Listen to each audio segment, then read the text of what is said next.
Abrí la mochila con la misma calma automática de siempre, apoyado junto al surtidor número 4 de la gasolinera de la carretera vieja. El olor a combustible se mezclaba con el café recalentado que alguien había dejado cerca, y yo solo pensaba en estirar las piernas y seguir manejando. Pero en cuanto bajé el cierre y aparté la ropa doblada, algo dentro no estaba donde debía estar. No pertenecía a mí, no era mío. Era un objeto que jamás había visto en mi vida, envuelto con un cuidado extraño, demasiado preciso, como si alguien lo hubiera colocado ahí con intención. Sentí que el mundo se inclinaba apenas un grado, lo suficiente para que todo dejara de sentirse seguro. Mis manos empezaron a temblar antes de que pudiera evitarlo, no un temblor exagerado, sino ese traicionero que nace en los dedos y sube despacio, como una corriente eléctrica maligna. El corazón me golpeaba el pecho con una fuerza que no sentía desde hacía años, y por un segundo pensé que tal vez, a mis 61 años, ese sería el momento en que mi cuerpo finalmente me fallaría. Cerré la mochila de golpe, como si el objeto pudiera mirarme de vuelta, y una avalancha de recuerdos cruzó mi mente sin permiso. La mañana en que salí de casa, el café tibio que mi nuera me sirvió, su sonrisa correcta, demasiado correcta, y sus manos ordenando mis cosas mientras decía que solo quería ayudarme. Siempre he sido un hombre tranquilo. A los 61, mi vida se había reducido a rutinas simples que me daban paz. Conducir largas distancias me relajaba, escuchar la radio vieja, parar en gasolineras como esa sin pensar demasiado. Confiaba en la gente, quizá más de lo que debería. Mi nuera lo sabía. Siempre fue amable, pero de una forma distante, calculada, como quien cumple un papel aprendido. Aquella mañana insistió en arreglar mi mochila, dijo que yo olvidaba cosas, que no quería que me faltara nada en el viaje. Yo asentí, agradecido, sin imaginar que ese gesto aparentemente servicial sería el inicio del momento más oscuro de mi vida. Pero antes de continuar, me gustaría saber si te suscribiste al canal y si te gustó el video. Esto me ayuda a ver que me apoyas y disfrutas de mis historias. Ahora continuemos. Me quedé quieto varios minutos, apoyado contra mi coche, observando a la gente ir y venir como si nada hubiera cambiado. Un hombre llenaba el tanque silbando. Una mujer discutía por teléfono, y yo sentía que estaba separado de todos por una pared invisible. Volví a abrir la mochila con más cuidado, respirando hondo, intentando convencerme de que tal vez exageraba, de que habría una explicación sencilla, pero no la había. El objeto seguía ahí, pesado no tanto por su tamaño, sino por lo que intuitivamente representaba. Algo me decía que no era solo un error, que no había llegado hasta mí por casualidad. Recordé el momento exacto en que mi nuera se ofreció a ayudarme. Estábamos en la cocina, el sol entrando por la ventana, y ella habló con un tono suave, casi cariñoso. «Déjame acomodarte la mochila, papá», dijo, usando esa palabra que siempre me sonó prestada en su boca. Yo me senté a la mesa, confiado, pensando en lo afortunado que era de tener una familia que se preocupaba por mí. Ahora en esa gasolinera, esa escena se retorcía en mi memoria, adquiriendo matices que antes no había querido ver, su mirada concentrada, el tiempo que pasó a solas con mis cosas, la forma en que cerró el cierre con un gesto firme. El sudor me corría por la espalda pese al aire fresco de la tarde. Pensé en volver al coche y marcharme, fingir que no había visto nada. Pero algo más fuerte que el miedo me mantuvo ahí. Tal vez era orgullo, tal vez intuición, o tal vez, muy en el fondo, la certeza de que aquel objeto no solo podía destruirme, sino que alguien había querido exactamente eso. Yo, un hombre mayor, predecible, confiado, era el blanco perfecto para cargar con una culpa que no me pertenecía. Miré alrededor buscando una respuesta en algún lugar externo, como si la carretera pudiera hablarme. Nada, solo el ruido de los autos y el pitido lejano de una caja registradora. Volví a cerrar la mochila, esta vez con cuidado, y supe que no podía seguir viaje como si nada. Cada kilómetro que avanzara con eso encima sería un paso más hacia algo que no entendía, pero que ya me tenía atrapado. Sentí un nudo en el estómago al aceptar que debía enfrentar lo que fuera que ese objeto significara. Pensé en mi edad, en cómo siempre me dijeron que ya había vivido lo suficiente para no meterme en problemas. Me había ganado una vejez tranquila, o eso creía. Nunca fui un hombre de conflictos, ni de secretos. Todo lo que tenía lo había construido con trabajo y paciencia, y sin embargo, ahí estaba, parado en una gasolinera cualquiera, con una mochila que ya no sentía mía, y una sensación creciente de que alguien había cruzado una línea invisible conmigo. Respiré hondo una vez más y tomé una decisión que cambiaría todo. No iba a esconderlo, no iba a huir. Si aquello estaba en mi mochila, debía averiguar por qué y cómo llegó ahí, aunque el precio fuera alto. Cerré el auto, colgué la mochila al hombro y miré el letrero de la comisaría que se alcanzaba a ver a unas calles de distancia. Cada paso que di hacia el coche fue pesado, como si mis pies supieran antes que mi cabeza que nada volvería a ser igual. Al subir, mis manos seguían temblando, pero mi mente empezaba a endurecerse. Tal vez alguien pensó que, por ser mayor, por ser tranquilo, no lucharía. Se equivocaban. Encendí el motor y mientras salía de la gasolinera, una sola idea se repetía en mi cabeza. Esa mochila ya no era mía, pero la verdad que escondía estaba a punto de convertirse en el centro de mi vida. No fue valentía lo que me llevó a la comisaría, fue puro instinto de supervivencia. Algo primitivo, casi animal, que me gritó que seguir manejando con esa mochila era como cargar una bomba invisible en la espalda. Conduje apenas 5 minutos, pero sentí que el trayecto duró horas. Cada semáforo en rojo era una condena, cada coche detrás de mí parecía seguirme. Cuando estacioné frente al edificio gris de la comisaría, mis manos tardaron varios segundos en soltarse del volante.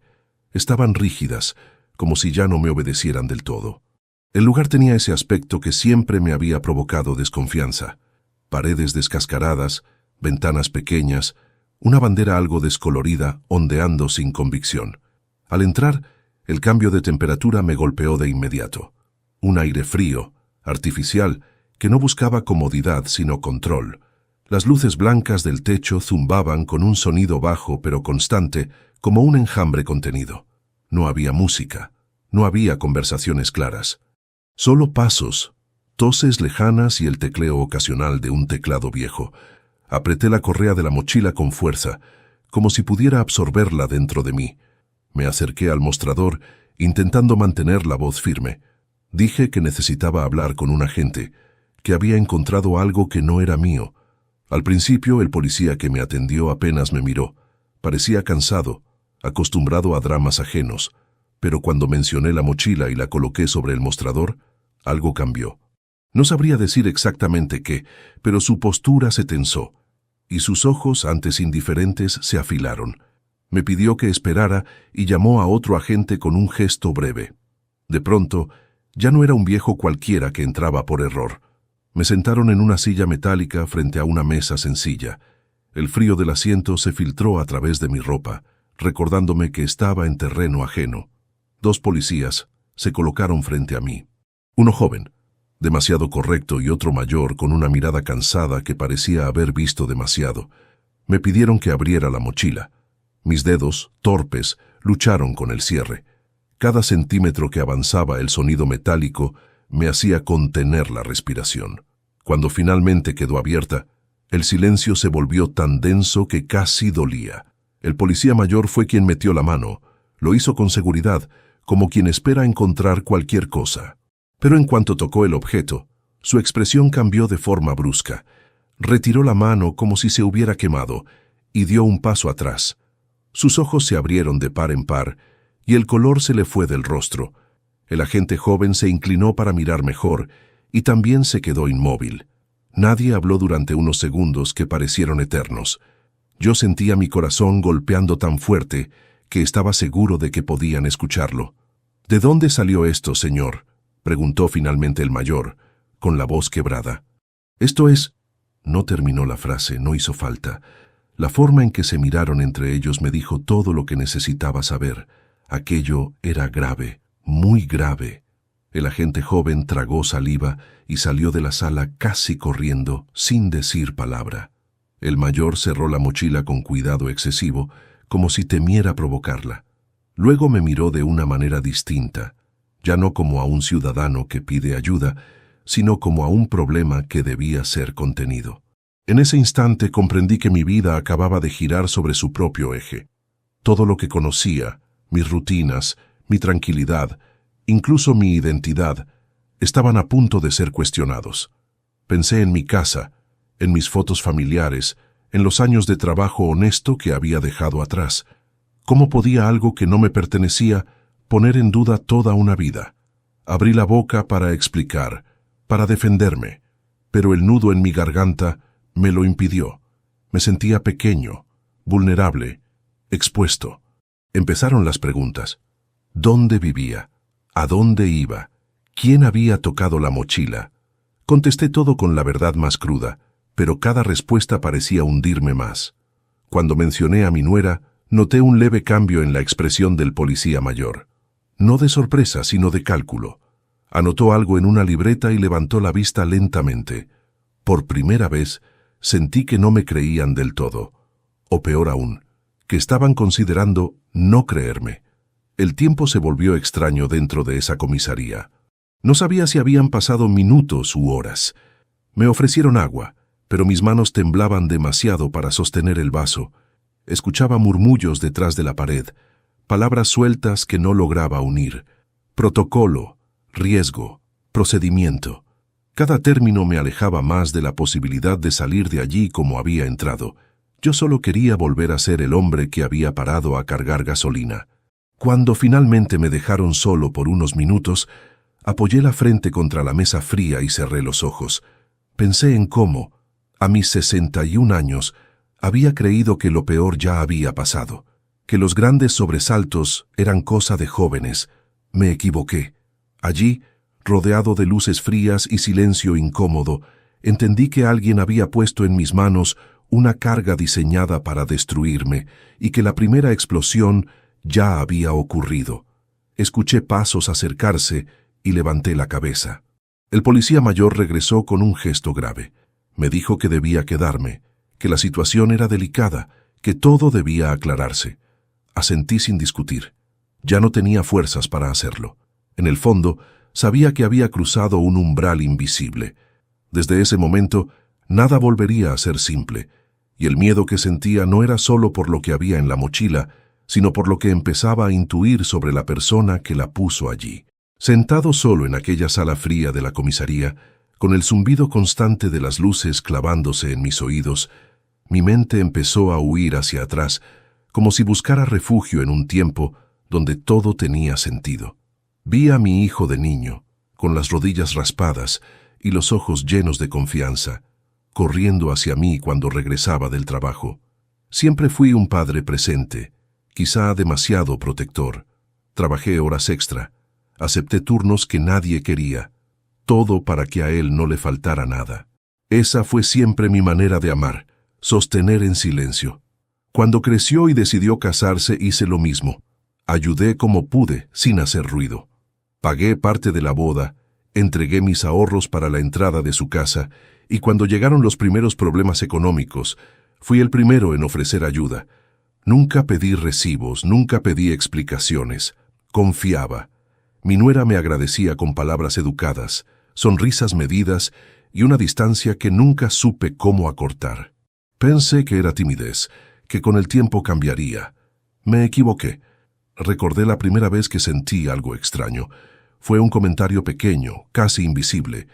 Una cena familiar, una broma sobre los viejos que ya no entienden nada. Todos rieron. Yo también. No quise ser el amargado. Después vinieron otras cosas. Platos servidos sin mirarme, conversaciones que se detenían cuando entraba a la habitación, decisiones tomadas sin consultarme, aunque el dinero fuera mío.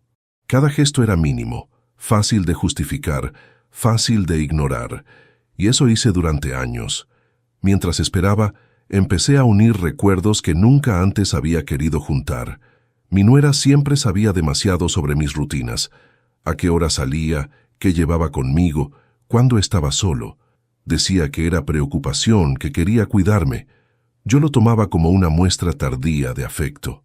Ahora, sentado allí, esa preocupación adquiría otro color, otro peso. ¿Desde cuándo alguien cuida tanto de lo que no le pertenece? Pensé en la mochila, en cómo la acomodó con una calma que ahora me resultaba inquietante, en cómo me pidió que confiara, que no revisara, que descansara. Yo obedecí sin cuestionar, como siempre había hecho. Me dolía admitirlo, pero tal vez mi mayor error no había sido confiar en ella, sino creer que el desprecio silencioso no podía transformarse en algo peor. La pregunta empezó a martillarme la cabeza. ¿Y si no fue un error? Recordé una discusión que escuché sin querer, meses atrás.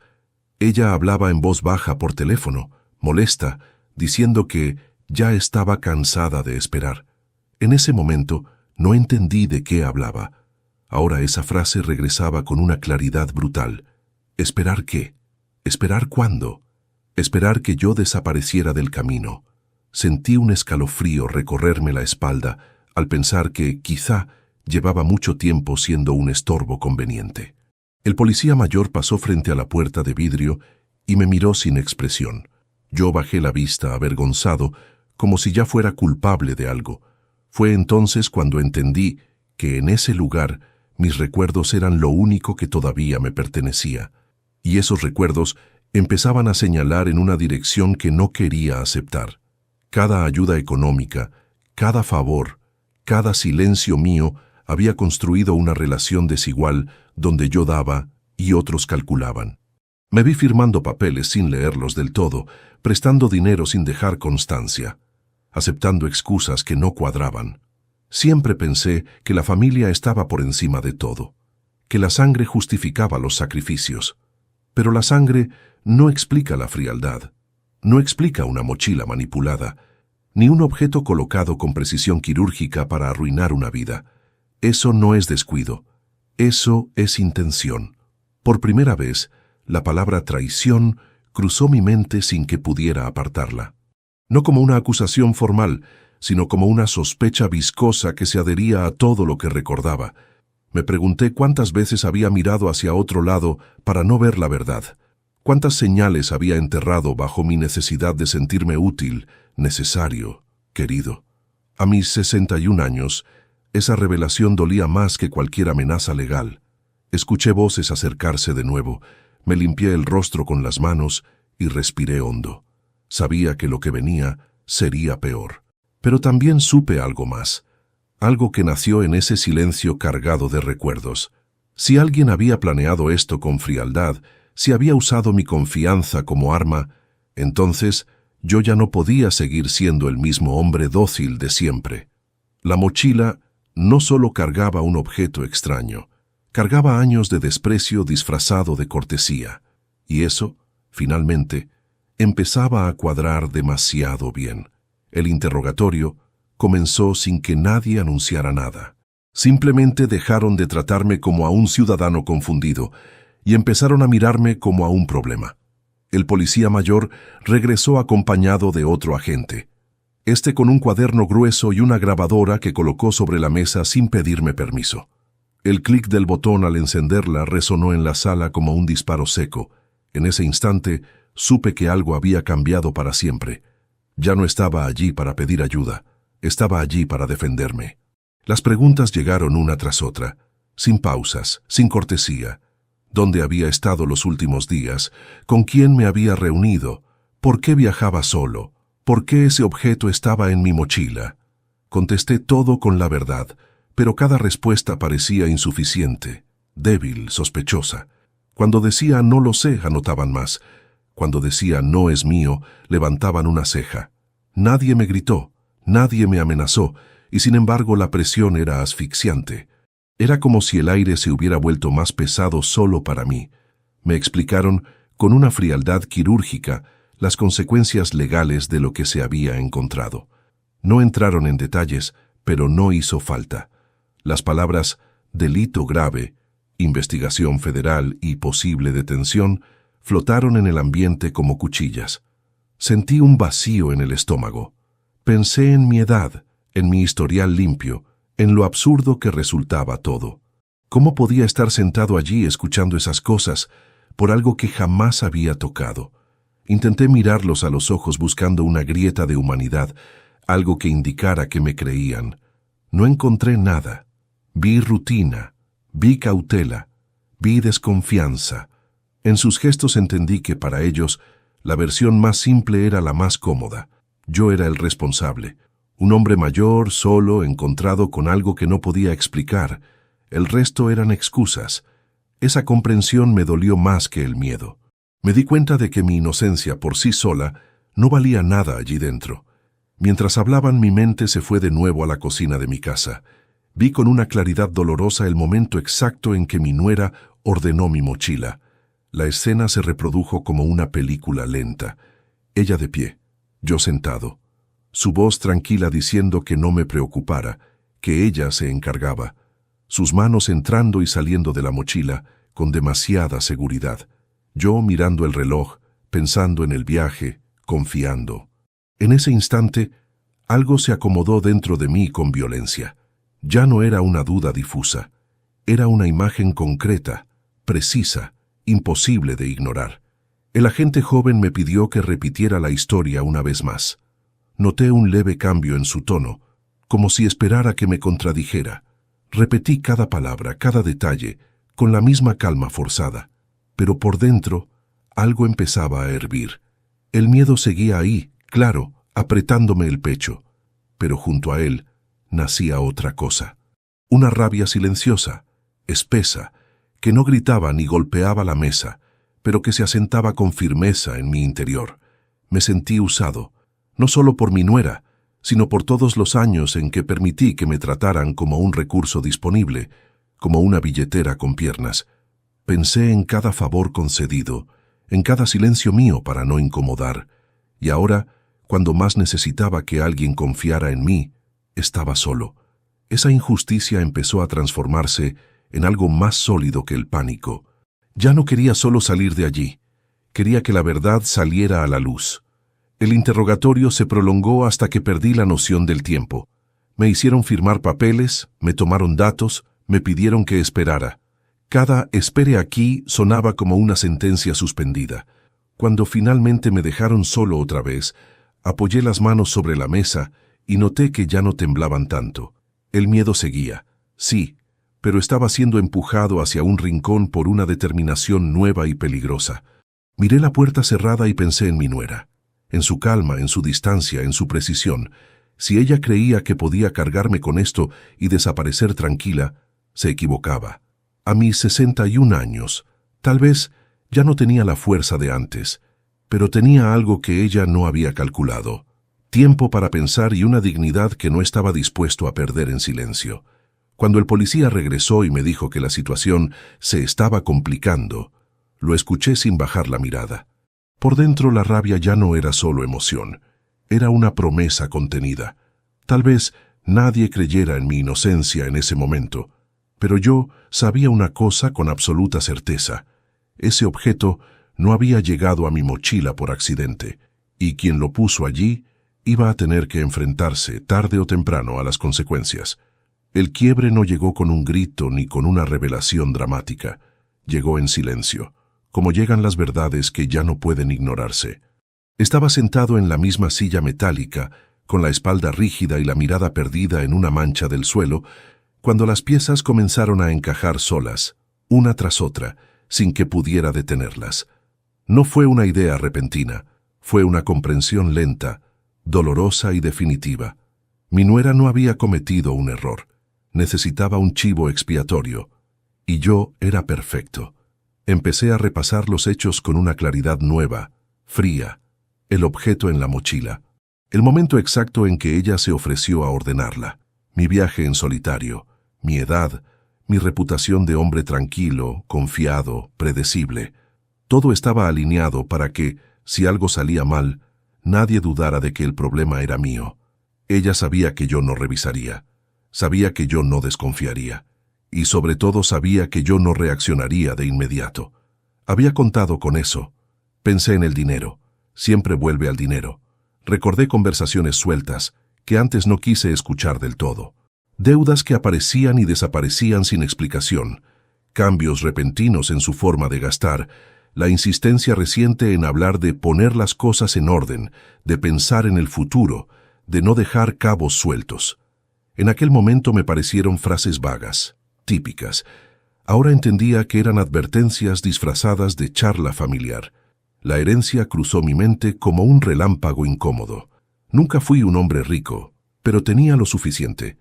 Una casa sin deudas, algunos ahorros. Nada espectacular, pero estable. Y lo más importante, estaba todo a mi nombre. Yo siempre dije que cuando llegara el momento, las cosas se repartirían con justicia. Pero ese «cuándo» podía tardar años. A mis 61 años estaba sano. Vivía solo. Era un obstáculo silencioso para planes que yo desconocía. Entonces apareció la otra posibilidad, la más oscura, el encubrimiento. ¿Y si el objeto no solo buscaba hundirme a mí, sino sacarla a ella del foco? ¿Y si alguien necesitaba desaparecer algo de su entorno, moverlo sin levantar sospechas y colocar la carga en la espalda de un viejo confiable? Cuanto más lo pensaba, más lógica tenía. Yo no levantaba alertas, yo no generaba sospechas previas. Yo era invisible, hasta que dejé de serlo. Sentí una presión en el pecho, pero ya no era solo miedo. Era la certeza aplastante de haber sido utilizado con una frialdad que me helaba la sangre. Mi nuera no improvisó, no actuó por impulso, planeó cada paso con calma y precisión.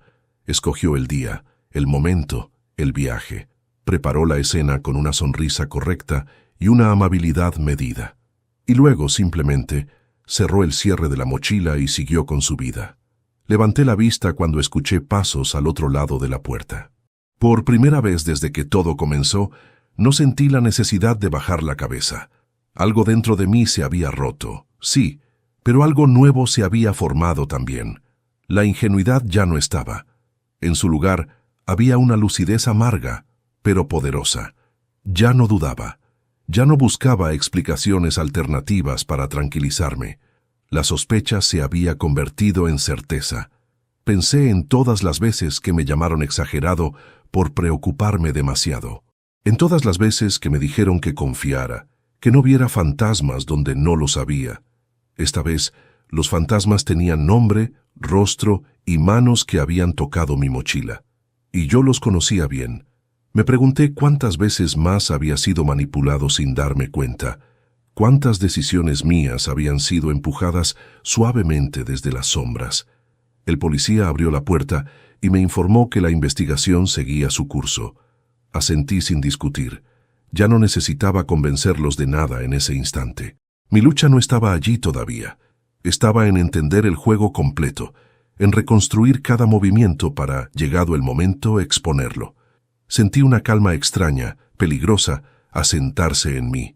La calma de quien ya aceptó la traición y empieza a pensar en consecuencias. Antes de continuar, dime aquí en los comentarios qué te está pareciendo esta historia hasta ahora y qué harías tú en su lugar. No te vayas del video porque lo que viene a continuación te pondrá la piel de gallina. Volví a quedarme solo. Cerré los ojos y respiré hondo. Me vi a mí mismo esa mañana, agradeciendo el café, confiando en una sonrisa que no era sincera. Me dolió aceptar que el enemigo no siempre llega con amenazas ni gritos, sino con gestos amables y palabras suaves. Pero esa aceptación me dio algo que no había tenido antes: claridad absoluta. Ya no me preguntaba por qué a mí. La respuesta era simple y cruel: porque podían, porque creyeron que no me defendería, porque pensaron que, una vez atrapado, me hundiría en silencio. Se equivocaron. Tal vez aún no lo sabían, pero lo descubrirían. Yo no iba a cargar con una culpa ajena para proteger los planes de nadie. A mis 61 años, entendí que la traición más peligrosa es la que se cocina despacio, al calor de la confianza. Y también entendí que, cuando esa traición se revela, no hay vuelta atrás. Ya no era solo cuestión de limpiar mi nombre, era cuestión de justicia. Y la justicia, cuando llega tarde, suele llegar con un peso mucho mayor. Abrí los ojos con una determinación nueva. El miedo seguía ahí, pero ya no mandaba. Ahora obedecía.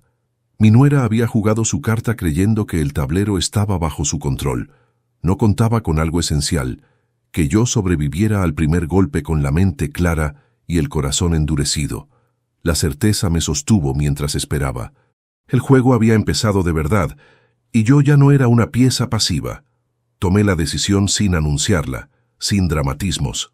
No la dije en voz alta porque sabía que, si lo hacía, perdería fuerza. Decidí no confrontarla. No todavía. Comprendí que cualquier palabra impulsiva sería una ventaja para ella y una condena para mí. En lugar de exigir explicaciones o gritar mi inocencia, elegí algo que nunca había usado como estrategia: el silencio. No el silencio del miedo, sino el del que observa, el del que espera. Cuando los policías regresaron a la sala, cambié mi postura. Bajé los hombros, suavicé la mirada, dejé que mi voz sonara cansada, incluso un poco confundida. Respondí a las preguntas con menos énfasis, como si la presión me estuviera superando. No mentí, pero tampoco insistí. Repetí que no entendía cómo había llegado eso a mi mochila, que tal vez había sido un error, que no sabía qué pensar. Vi cómo esa actitud producía un efecto inmediato. Los interrogadores dejaron de verme como una amenaza potencial y empezaron a verme como lo que ella siempre quiso que fuera: un viejo desorientado. Noté el cambio en los gestos. Las miradas se volvieron menos duras, las preguntas menos incisivas. El policía mayor ya no me observaba como antes. Ahora parecía más preocupado por los procedimientos que por mí. El joven empezó a hablarme con un tono casi condescendiente, explicándome las cosas como si yo no pudiera comprenderlas del todo. Tragué mi orgullo y acepté ese papel. Cada vez que lo hacía, sentía una punzada interna, pero sabía que era necesaria. El silencio, entendí, podía ser un arma más afilada que cualquier acusación. Me permitieron esperar en una sala menos vigilada. No estaba libre, pero tampoco estaba bajo presión constante. Allí fue donde empecé a escuchar de verdad. Las paredes eran delgadas, y las conversaciones no siempre se cuidaban. Oí fragmentos, cambios de turno, llamadas que no salían bien, preocupaciones por otros casos más urgentes. Mi nombre aparecía cada vez menos. Eso era bueno. Significaba que, al menos por el momento, dejaban de mirarme como el centro del problema. Fue en esa calma engañosa donde empecé a planear, no con papeles ni esquemas, sino con recuerdos y deducciones. Pensé en mi nuera y en cómo reaccionaría al saber que yo estaba retenido, pero no detenido. Imaginé su impaciencia, su necesidad de control. Ella no era de las que soportaban bien la incertidumbre. Necesitaba saber qué estaba pasando, necesitaba ajustar sus movimientos, y yo, en silencio, me convertía en una variable que no había previsto. Decidí no llamarla, ni a ella ni a mi hijo. Sabía que cualquier contacto podía delatarme, podía provocar una reacción que aún no estaba listo para enfrentar. En cambio, dejé que el tiempo corriera. Observé cómo los policías hablaban entre ellos, cómo anotaban menos cosas sobre mí y más sobre el objeto. Yo pasaba a segundo plano, exactamente donde quería estar. Mientras tanto, mi mente trabajaba sin descanso. Recordé detalles que antes me habían parecido insignificantes: horarios, conversaciones interrumpidas, la forma en que ella evitaba hablar de ciertos temas cuando yo estaba presente. Empecé a ver un patrón de control, de anticipación. No era una mujer impulsiva, era metódica. Eso significaba que debía haber dejado rastros, aunque creyera haberlos borrado todos. Nadie planea algo así sin cometer un error. Nadie. Una tarde, mientras un agente dejaba unos documentos sobre una mesa cercana, escuché mi apellido mencionado junto a la palabra libertad provisional. No dije nada, no reaccioné. Solo incliné un poco la cabeza como si no hubiera entendido bien. Por dentro, sentí un latido firme, controlado. Las piezas se movían. El silencio estaba funcionando. No era el final, ni mucho menos, pero era un avance. Empecé a notar algo más. Los policías ya no me veían como alguien capaz de tramar nada. Me hablaban de manera descuidada, comentaban cosas frente a mí que antes no hubieran dicho. Uno mencionó que habían contactado a mi familia y que no parecían sorprendidos. Esa frase se me clavó como una espina. No sorprendidos, claro que no. Ella sabía, ella había contado con eso. Pero ahora yo también sabía, y esa simetría era nueva. Cuando finalmente me permitieron hacer una llamada breve, elegí a alguien que ella no esperaba.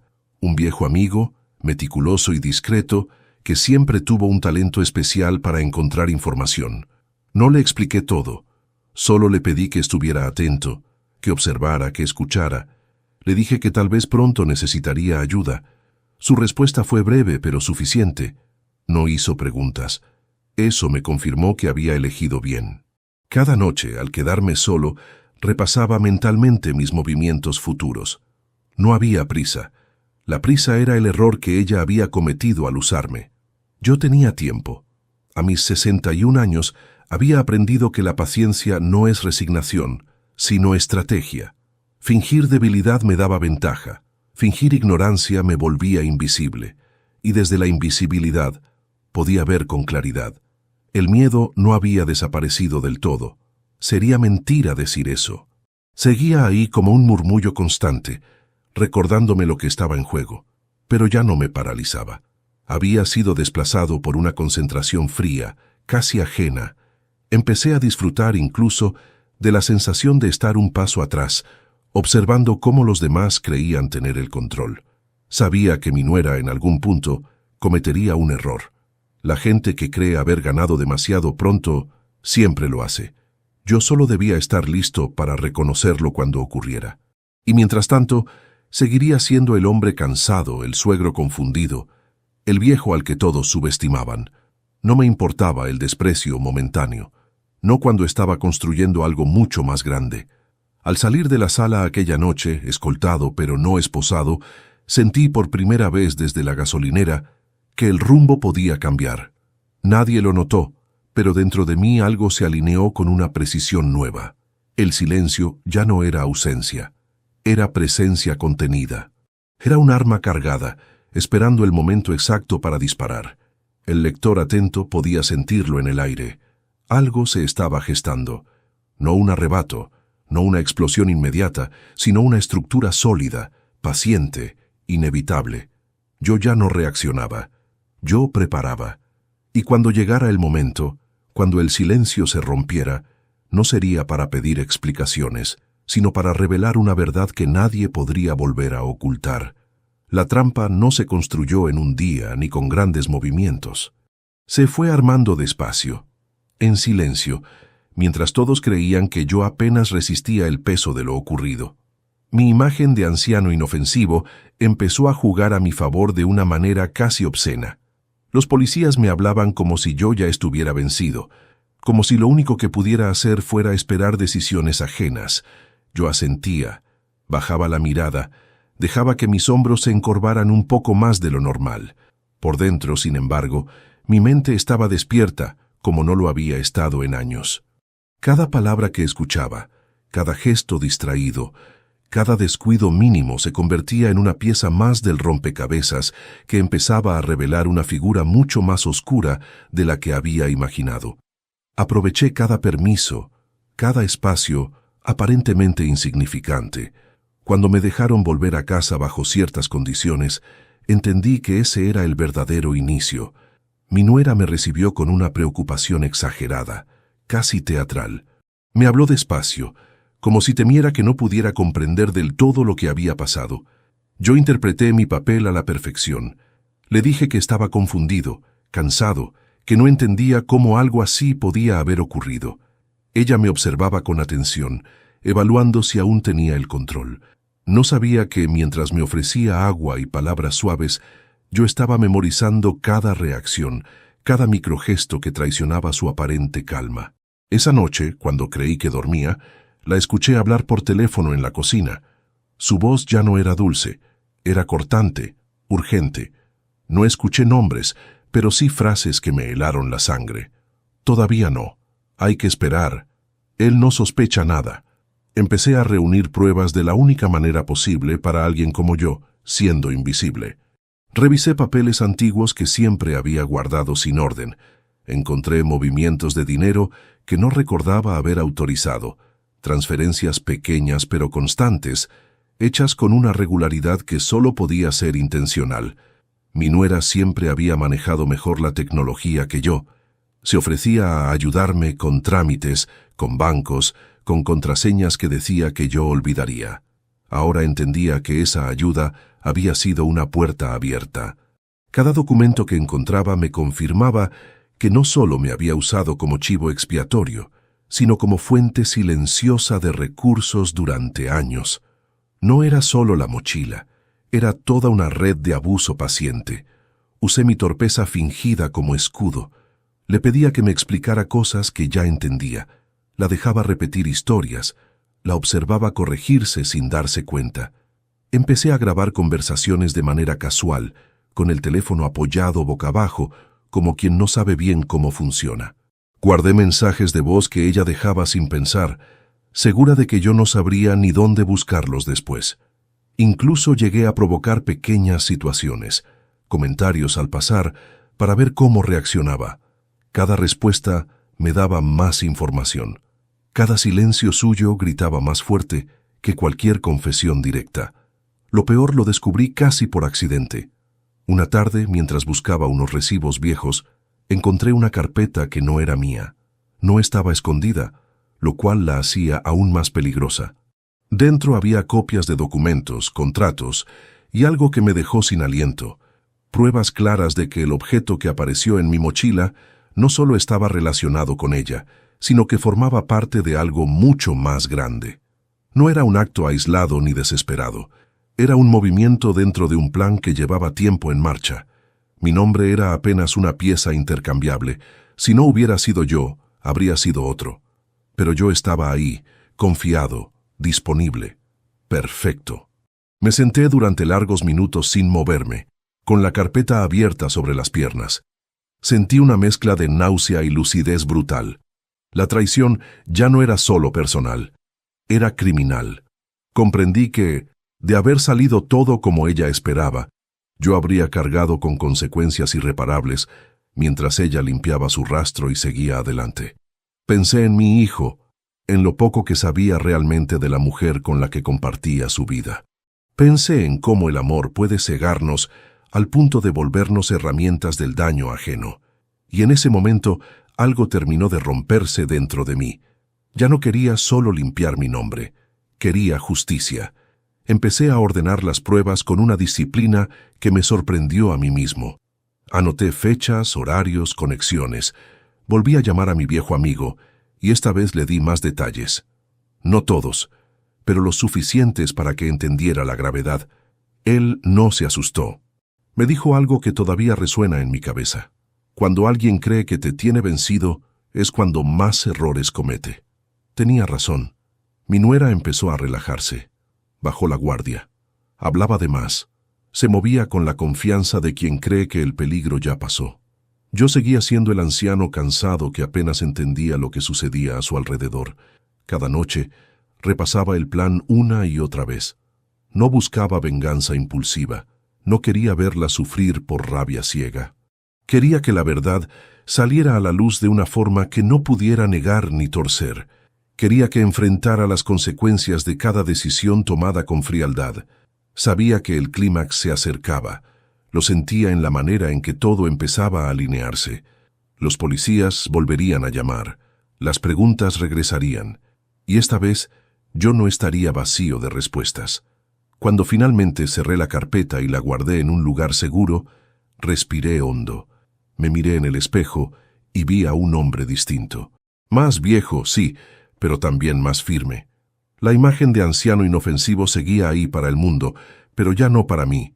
Había cruzado un punto sin retorno. La trampa estaba lista. Solo faltaba que ella diera el último paso, sin saber que el suelo bajo sus pies ya no existía.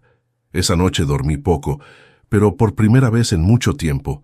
No fue por miedo, fue por anticipación. Sabía que lo que venía sería devastador, no solo para ella, sino para todos los que habían subestimado mi silencio.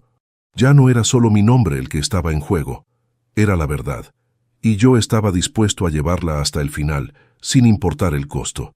La caída comenzó sin ruido, como empiezan los derrumbes verdaderamente grandes. No hubo sirenas ni gritos al principio, solo una llamada breve, formal, pidiéndome que regresara a la comisaría para aclarar algunos puntos finales. Sabía que ese momento llegaría. Lo había esperado con una paciencia casi quirúrgica. Me vestí despacio, con la misma ropa sencilla de siempre, cuidando de no mostrar nada distinto en mi rostro. Por dentro, cada paso era un latido controlado. Llevaba conmigo algo que ya no era miedo, sino certeza. El edificio me recibió con las mismas luces frías, pero el ambiente había cambiado. Se sentía una tensión distinta, más cargada, más expectante. Los agentes me miraban con una mezcla de curiosidad y cautela. Ya no era el anciano confundido que apenas entendía lo que pasaba.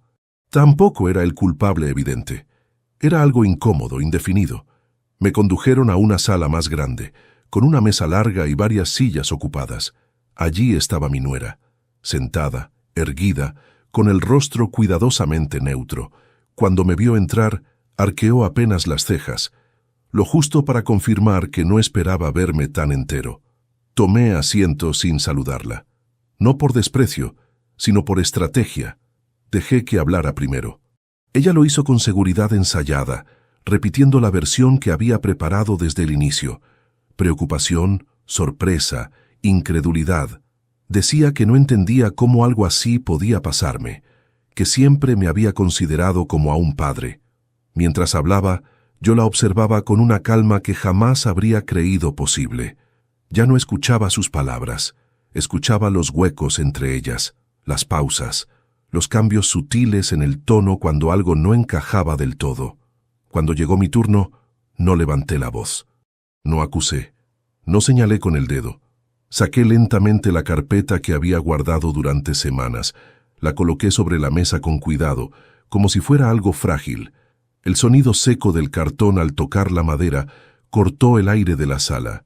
Dije, con voz firme pero tranquila, que allí estaba la prueba definitiva, no una suposición, no una sospecha. La verdad completa, documentada, ordenada, imposible de ignorar. Los policías se inclinaron hacia adelante.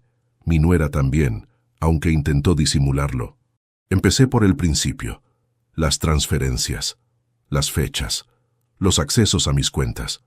Expliqué cómo había confiado en ella para ayudarme con trámites que yo no dominaba, y cómo esa confianza había sido utilizada para mover dinero sin mi conocimiento. Vi cómo su mandíbula se tensaba apenas. Luego pasé al siguiente punto. Los documentos, las copias, las conexiones que demostraban que el objeto encontrado en mi mochila no había aparecido por casualidad, sino que había sido movido deliberadamente desde un entorno que ella conocía demasiado bien. El giro ocurrió cuando uno de los agentes leyó en voz alta un informe que yo había solicitado a través de mi amigo. Allí estaba, claro como el día, el verdadero origen del objeto, su recorrido previo, los nombres que aparecían asociados. Mi nuera dejó de fingir calma. Sus manos se apretaron sobre sus rodillas.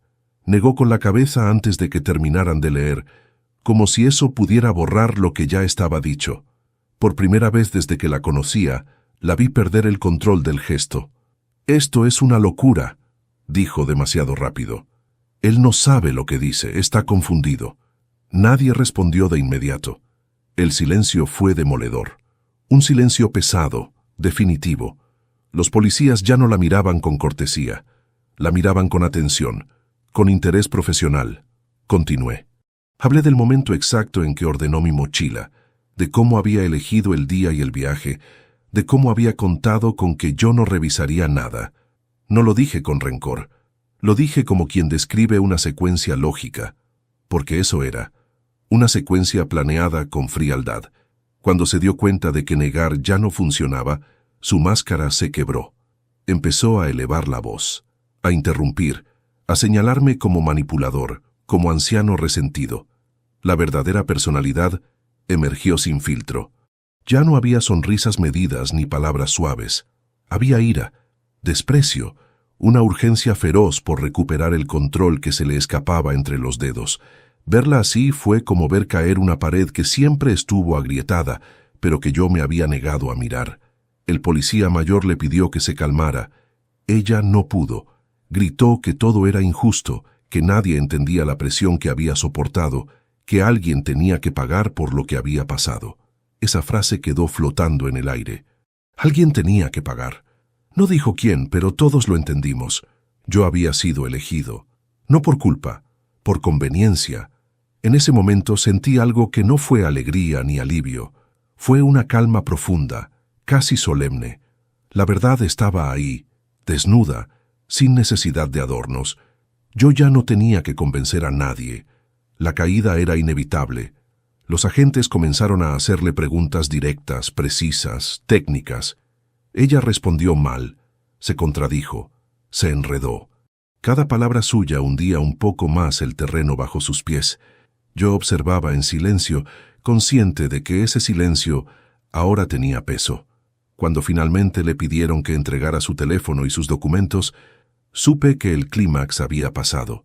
Lo que venía era consecuencia pura. Me miró entonces por primera vez, no como a un estorbo, sino como a una amenaza real. En su mirada había algo parecido al miedo, mezclado con rabia y una incredulidad casi infantil. No podía aceptar que aquel viejo tranquilo, al que había subestimado durante años, fuera quien la llevara hasta allí.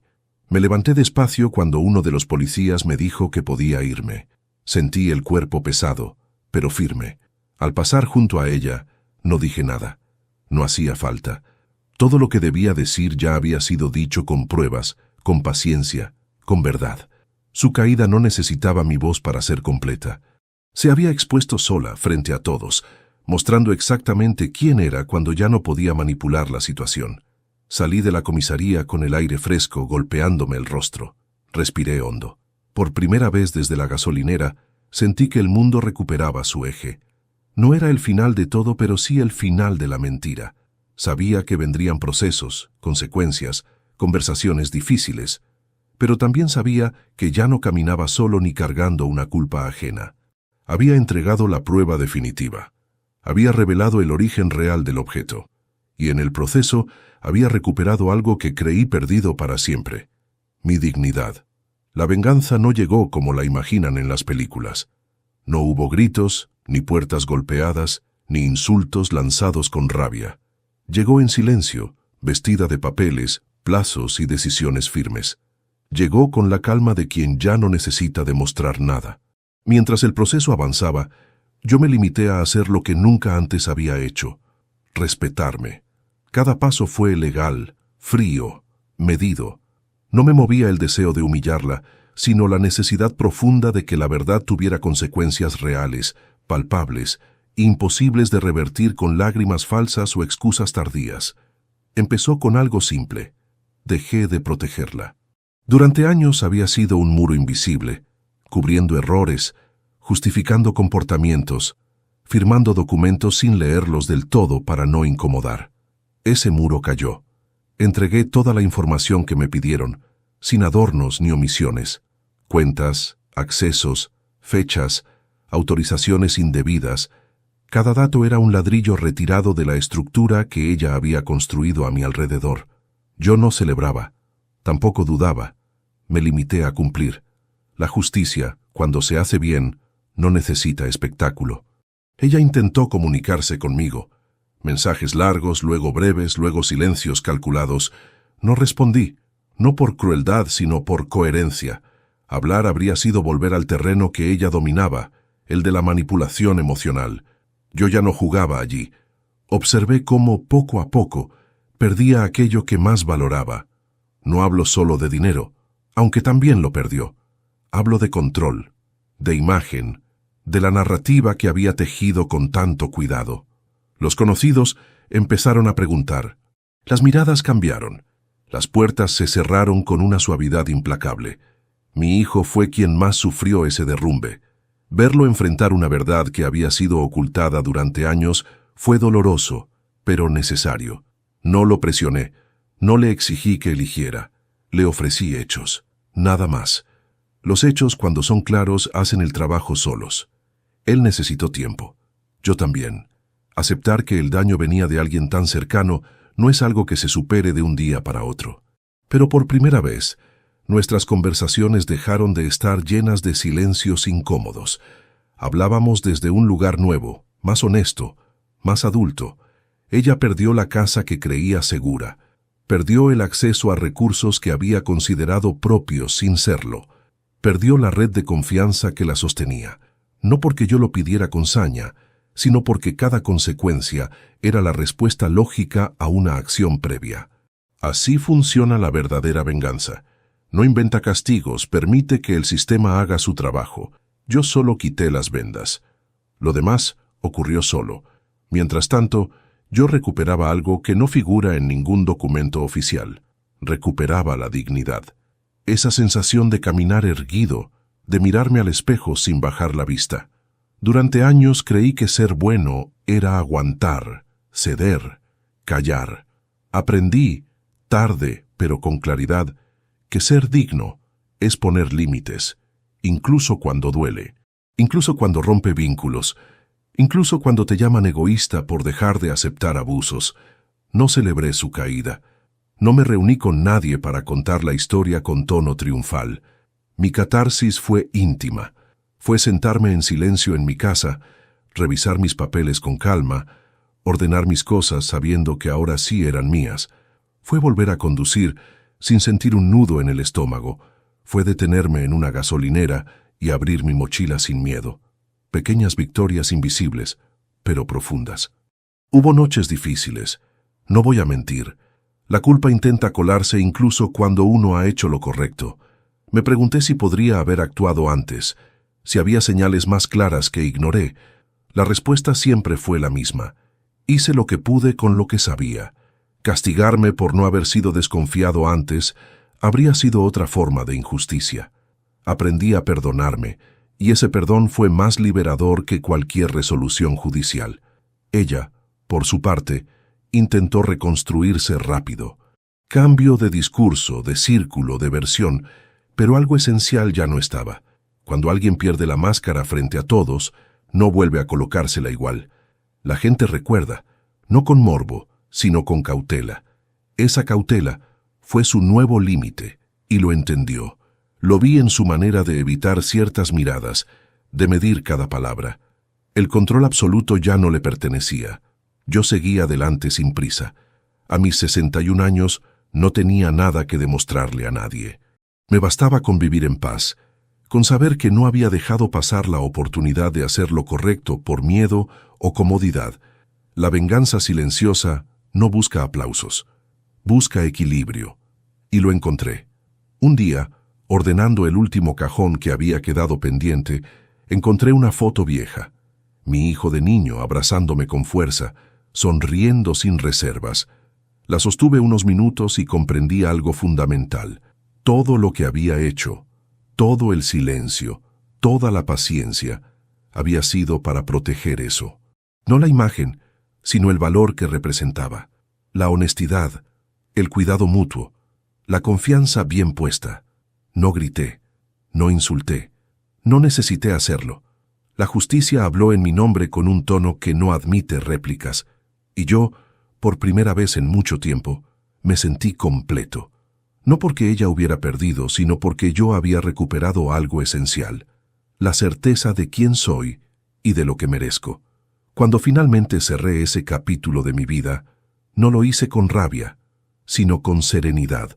La venganza silenciosa había cumplido su función, había restablecido el orden sin destruirme en el proceso, y eso, entendí, era la mayor victoria posible. A los 61 años, uno cree que ya lo ha visto todo.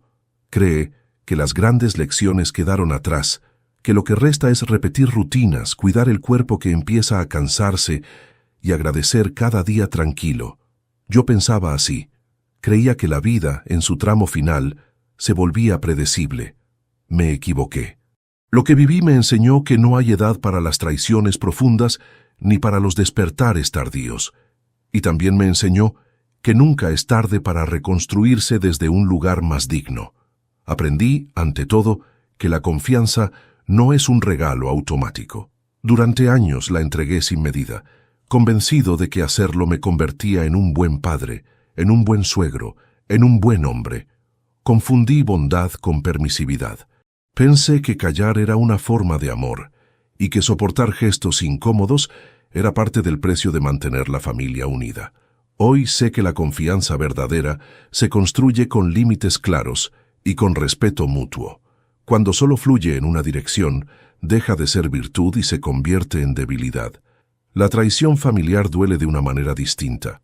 No es un golpe frontal, sino una herida lenta que se abre mientras uno sonríe para no incomodar.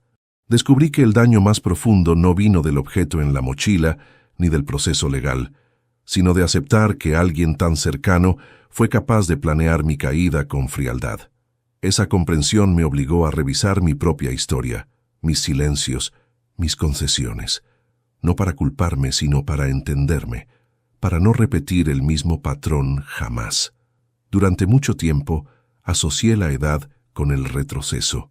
Creí que envejecer era perder capacidad de reacción, agilidad mental, derecho a incomodar. Esta experiencia me mostró lo contrario. La edad, bien entendida, es una ventaja. Te da perspectiva, te enseña a esperar, te permite ver más allá del impulso. A los 61 años no reaccioné con violencia ni con gritos. Reaccioné con paciencia, observación y estrategia. Y eso marcó la diferencia entre ser destruido y salir fortalecido. Reconstruir mi vida no significó empezar de cero, sino empezar distinto. Volví a mirar mi casa como un espacio propio, no como un lugar que debía ceder para mantener la paz. Revisé mis cuentas, mis documentos, mis decisiones.